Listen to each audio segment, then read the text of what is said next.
Stay tuned because I'm about to show you the most insane, off-the-wall, crazy recipe for pizza you will ever find.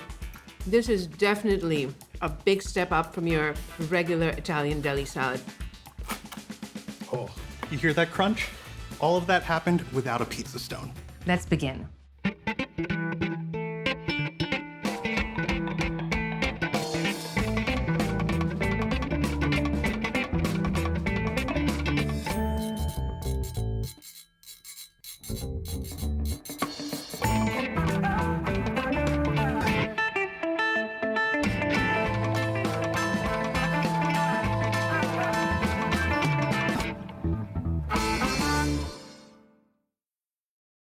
In Bari, Italy, on the East Coast, they make a really unique focaccia dough. It's so wet that it literally pours into the pan. And they also let the dough proof for hours. It rises, it collapses, and then rises up again. So we adapted this recipe for an easy pour-in-the-pan pizza. We also make a fresh-tasting shaved fennel, mushroom, and Parmesan salad, and finish up with an inverted pizza with onions, potatoes, and thyme. Please stay tuned. Funding for this series was provided by the following. That meal. You sautéed, you seared, and you served. Cooking with All-Clad. Bonded cookware designed, engineered, and assembled in the USA for over 50 years. All-Clad. For all your kitchen adventures.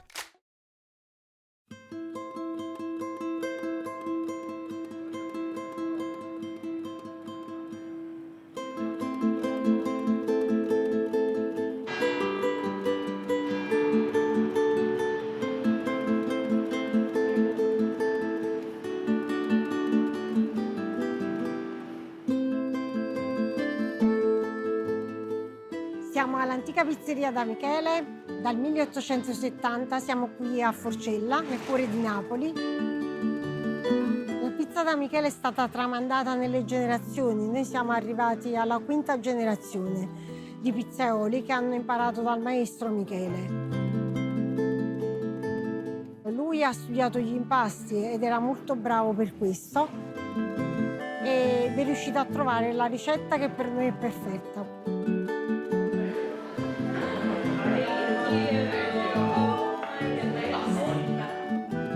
Una pizza grande che sfama la famiglia, che è buona, digeribile e senza troppe cose sopra, quindi soltanto margherita, marinara, la semplicità.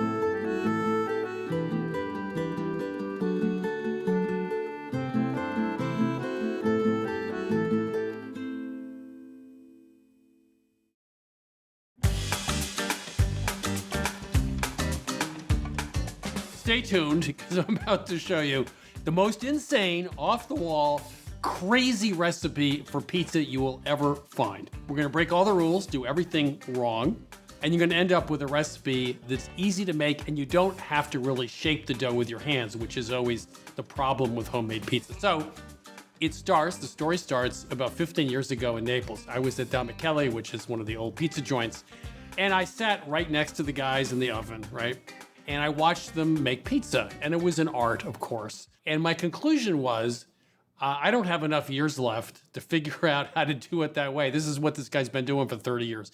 So the whole idea of repeating that and replicating that at home is crazy. Like, we're never gonna be able to do it.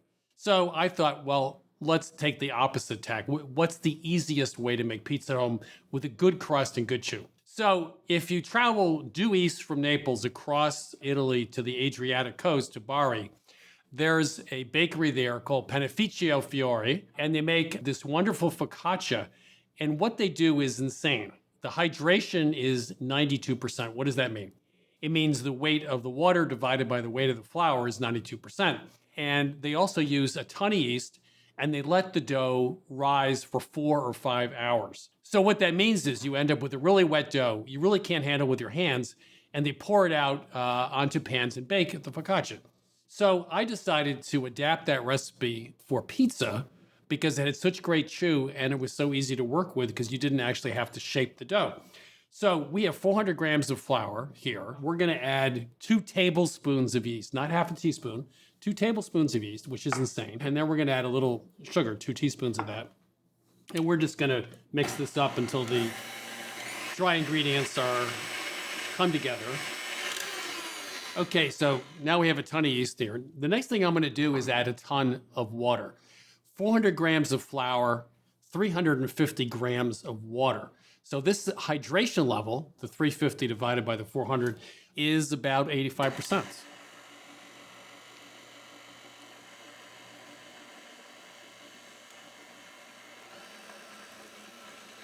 So we'll let this knead for a few minutes and we'll be right back. So this is really loose and wet, and it's not a mistake. We'll show you later. So this has to rest about 10 minutes. We'll be back and we'll finish up this part of the dough. So we've let it rest, and let me just show you the dough. Again, it's incredibly wet, which is right. Now we're gonna add 2 teaspoons of salt. And we're gonna mix another 5 minutes or so. So that's been 5 minutes. Now, before I do anything, I'm gonna oil the bowl. You know, normally in bread recipes, you add just a little bit of oil to the bowl, you know, just a little misting. This dough's wet, so I'm gonna add more oil than I normally would because you definitely do not want it to stick, and I wanna also get it around a little bit. Okay. Now, the other thing you're gonna wanna do is you're gonna wanna spray your silicone spatula. And the reason is the dough was gonna stick to it. Okay. And that's the way it pours out, unlike any other dough you've ever worked with. So the bottom of the dough is obviously coated with oil. So we're gonna wanna flip this over. Okay. So now we're gonna cover this in plastic wrap. We're not gonna let it sit for an hour. We're not gonna let it sit for an hour and a half. We're not gonna let it sit for 2 hours. We're not gonna let it sit for 3 hours. We're gonna let it sit for 4 to 5 hours, which sounds crazy. And what's gonna happen, we'll show you now, it's gonna rise, and then it's gonna collapse, and it's gonna rise up again. So this really overproof dough is part of what made that focaccia in Bari so great. Okay, so it's been hours now, and you watch the dough rise, collapse, rise again. This does not, I guarantee this does not look like any dough you've ever worked with before, but it's still okay. I'm gonna put a fair amount of oil on this because we have a very sticky dough, and we're eventually gonna wanna move it around just a little bit. And then I'm going to once again spray spatula. And I'm gonna loosen the sides, go around the sides, and try to get this out in one fell swoop. There we go. And that's why I put so much oil in the bowl, because you wanna get it out. It's so important with pizza dough, with this recipe or any recipe, to really let the dough rest. When you start overworking the dough or starting to work it, it'll get tough. So we'll put that aside. Now, meanwhile, we have to do with the tomato sauce. I tested this recipe a dozen times, and I used tomato sauce. Tomato sauce is too wet. And any kind of wet on this is gonna actually make it not rise properly. That's why at Don Mamaclay, by the way, they use fresh buffalo mozzarella, which is very wet. And so the center of their pizzas is actually soggy. So when you sit down, nobody's eating pizza in the hand. It's all with a knife and fork because the center is actually soft. So we didn't want that. We wanted a nice crust throughout. So we're gonna take these tomatoes and we're gonna cut them in quarters. And then we're gonna mash them up a little bit to let the juices drain off. And as it sits here and drains, it'll be almost an hour before we actually put this in the oven. You'll have tomatoes, but you're not gonna have the liquid, and the liquid is what prevents the dough from really rising nicely. So we'll let the tomatoes sit. We'll let this sit about half an hour. We'll be back to almost finish up our insane, off-the-wall, focaccia-like pizza. So it's been half an hour. The dough is relaxed in the pan. This is the part of the recipe you gotta pay attention. Don't try to get the dough all the way into the corners of the pan. It doesn't really matter. What you do not wanna do is overwork the dough. So you wanna be gentle. The first thing you wanna do is to very gently move the dough out. You don't want to push it too hard. You could get underneath it if you want a little bit. But what you don't want to do is press down really hard, like you would with a rolling pin, for example, very gentle. And if, as I said, if it doesn't make it all the way to the edge, that's okay. Don't worry about it. So just a little more. And now we're going to add the tomatoes. So they've had a chance to drain. There's very little liquid there. We won't get them all the way to the edges. We'll get them most of the way. And this, by the way, is a good technique if you're making regular pizza. I do this all the time, so you don't get a wet sauce on top. All I'm gonna do now is I'm gonna drizzle with a little oil. So we have the tomatoes on, the olive oil. We'll let this rest another half hour, and then we'll finish up the toppings and pop it in the oven. So 3 more things, and then into the oven. A little oregano, of course. This is traditional. So you want a really coarse sea salt. Lots of it too, when no one's looking. Just put more on. And then, now you may ask me, Chris, why are you buying this sort of pre-shredded supermarket mozzarella? It's not fresh buffalo mozzarella. Yeah, I tried it with that, and the problem is there's so much liquid, like at Mamaclay, that it just sogged out the dough. So you do want to use a dry, pre-shredded, one of the few times I would call for this, supermarket mozzarella. So this goes into a very hot oven, 500 degrees, 18 to 20 minutes or so. And so we'll go throw in the oven.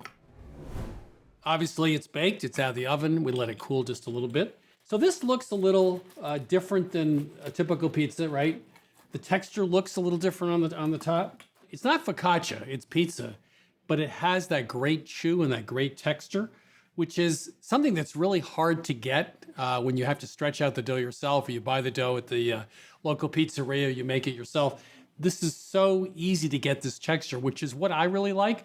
A sort of crispy edge, and the center has that great chew to it. That's good. So that's our pour in the pan pizza. It's based on a recipe for focaccia from Bari, Italy. Tons of yeast, lots of rising time, incredibly high percentage of water, but you get this great chew to the center of the pizza with a nice crisp edge. And the best part is you don't actually have to shape the dough with your hands. Pour in the pan pizza is one of those things you will be making every month.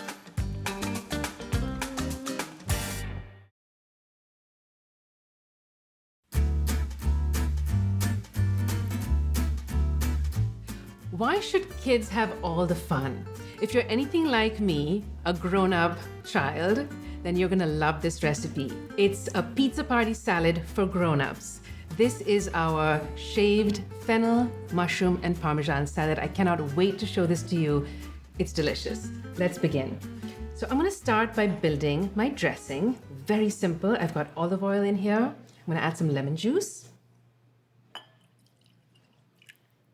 some chopped garlic, and a little extra zing, some pepperoncini brine. A little bit of salt. I'm going to whisk that together. Now I'm going to let this dressing sit for a few minutes so the garlic mellows out, and I'm going to turn to my vegetables. This salad features fennel, which is a classic Italian flavor, lots of crunch, and that lovely, almost licorice-like taste. Very important, safety first. I have this protective glove because I like my fingers. And here we're going to go in with our fennel. Steady, even pressure, and you've got steady, even slices. Now, if you don't have a mandolin, it is perfectly okay to use a sharp knife.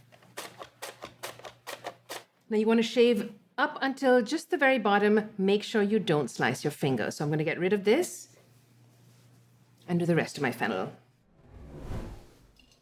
My next vegetable is mushrooms. I'm going to use white mushrooms, and I'm slicing these on the mandolin as well.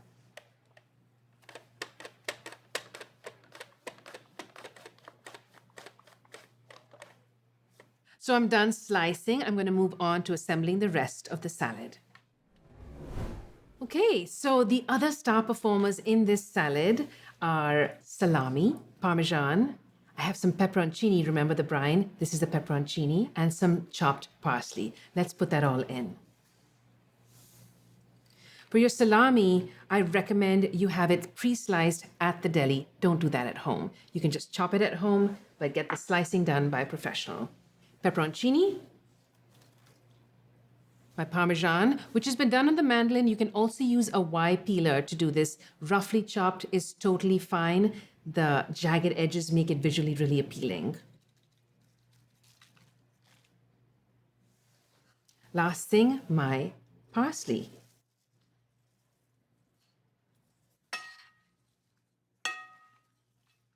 This is looking beautiful already.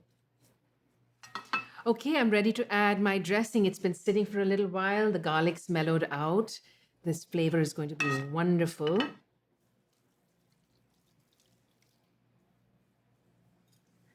Now, this salad can be eaten immediately, and it also stays pretty well for a day or two in the refrigerator. Okay, now my favorite time, plate and eat.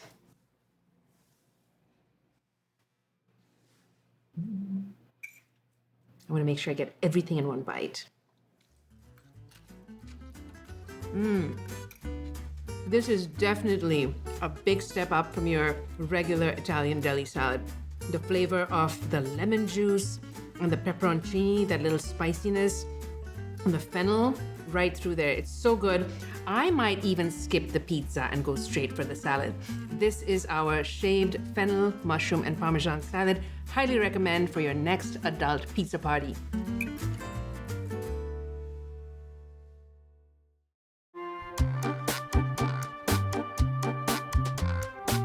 In the cookbook Tasting Rome, we learned about a very innovative pizza method called pizza Alcantario. Basically, that means pizza turned on its head. It starts out with toppings in the pan first, and then dough gets stretched on top of that and baked off in the oven. Once it's out of the oven, it gets inverted, revealing beautifully caramelized toppings that have melded into the dough. And you get a super crispy crust, no pizza stone needed. So let's go ahead and get that started. Here in this bowl, I'll be mixing together some olive oil, along with some honey,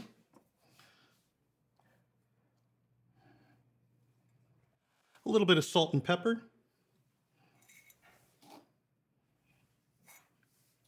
and for a nice herbaceous punch, some fresh thyme that's been roughly chopped. We'll mix this together until everything is well combined. Doesn't take long for that to happen. And then we could throw in our toppings. Now here we're working with potatoes that have been sliced somewhere between 1/4 of an inch to 1/8 of an inch. The best way to achieve completely consistent slices would be a mandolin, but be careful, use that finger guard. We'll also be throwing in some thinly sliced onions. And I find the best way to make sure that each piece is coated with a little bit of that honey oil mixture is using your hands.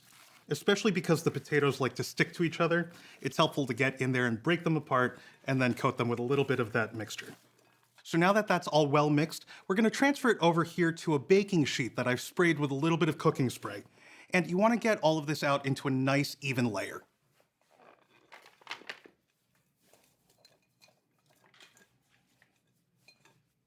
Now, keep in mind, these are very high moisture ingredients, so you do want to give them a little bit of breathing room, so that way they actually caramelize in the oven. Speaking of, my oven is set to 500 degrees Fahrenheit with a rack set in the lowest position. We're gonna bake this off for about 15 minutes or until all of the onions have caramelized a little bit and you're starting to see some browning on the potatoes. Now, keep in mind, every oven is different. If your heating element is at the top of the oven, go ahead and bake it off for the full 15. But if your heating element is at the bottom of the oven, reduce the amount of time to around 10 to 12 minutes. In fact, it's best to check it right at the 10-minute mark to see if everything is caramelizing nicely. It's been 15 minutes, and as you can see, the onions have begun to brown, and we're starting to see a little bit of browning on the potatoes. So we pulled it out, and now we can get to the Alcantario part of the pizza. Here we have our dough. This here has been sitting out at room temperature for quite a bit. You want to work with a pizza dough that A, is store-bought, so that way you can make this on any weeknight, but B, it's warm enough to work with so it actually stretches. If it's straight from the fridge, it's gonna be a little bit challenging. So give it some time. If it's not stretching for you, walk away. Take 10 minutes, come back, give it another go. What we gotta do is we need to roll this dough out into a nice 12 by 16 rectangle, just about as big as this pan right here. So on a nicely floured surface, go ahead and turn your dough out.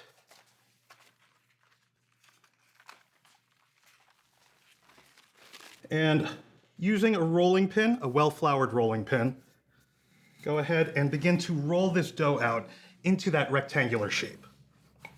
There's no straight science to this, just make it a rectangle. Don't think about it too much. It also doesn't have to be perfectly a rectangle. Consider it rustic. So with our pizza dough nice and laid out, something I like to do is just flip half of it over onto my hand, brush off any of that excess flour because we don't want that in the final pizza.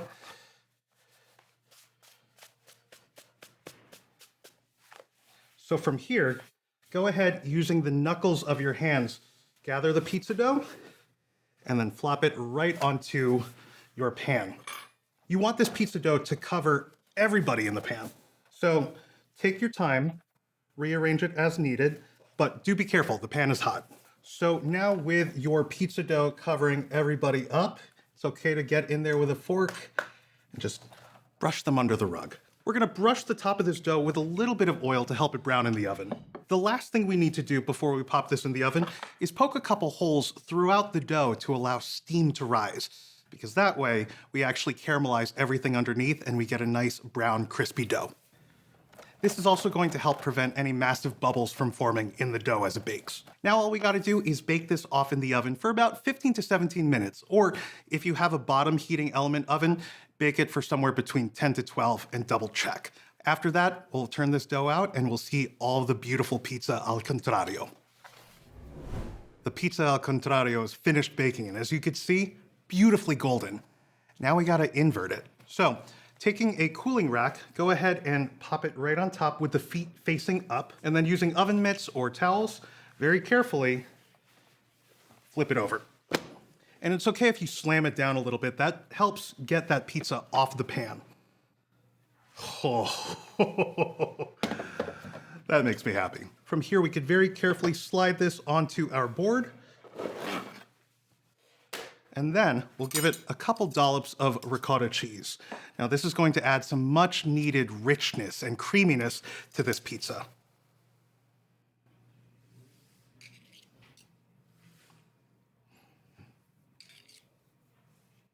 You could see as I'm dolloping all of this ricotta on, those toppings have really melded into the dough.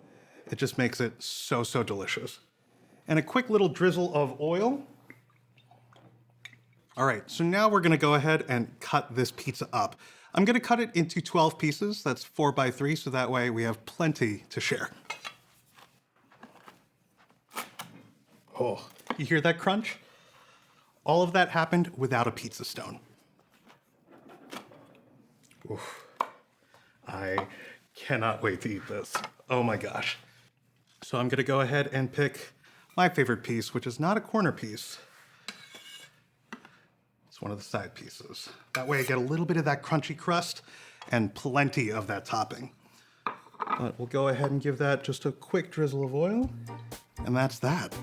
I worked in a pizza shop once, and I have to say, I like this method so, so much more. It's way easier, and frankly, you get that crunchy crust without the use of a pizza stone, and that is really a game changer for me. So excited.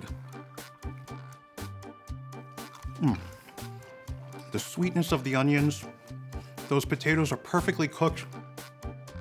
The thyme comes through really beautifully, and the ricotta just brings it all together. And of course, that crunchy crust is everything to me. This, my friends, is inverted pizza with potato and onion. You could get this recipe and all of the recipes from this season of Milk Street at milkstreettv.com. All episodes and recipes from this season of Milk Street Television are available for free at our website, milkstreettv.com. Please access our content, including our step-by-step recipe videos, from your smartphone, your tablet, or your computer. The new Milk Street Cookbook is now available and includes every recipe from our TV show. From fried shrimp tacos and Thai-style vegetable stir-fry to Mexican chicken soup and Swedish cardamom buns, the Milk Street Cookbook offers bolder, fresher, simpler recipes.